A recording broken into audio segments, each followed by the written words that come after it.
అందరికీ శుభోదయం.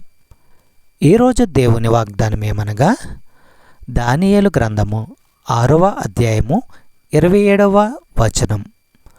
ఆయన విడిపించువాడును రక్షించువాడునయుండి పరమందును భూమి మీదను సూచక క్రియలను ఆశ్చర్యకార్యములను చేయువాడు.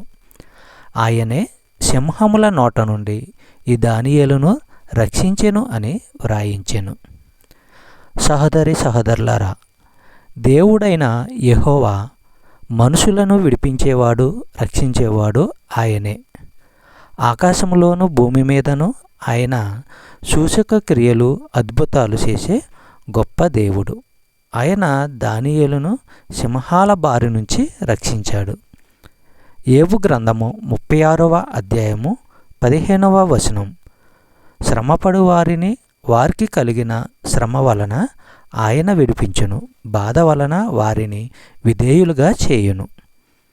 చెప్పబడిన వాగ్దానము దేవుడు దీవించి ఆశీర్వదించును గాక. ఆమేన్.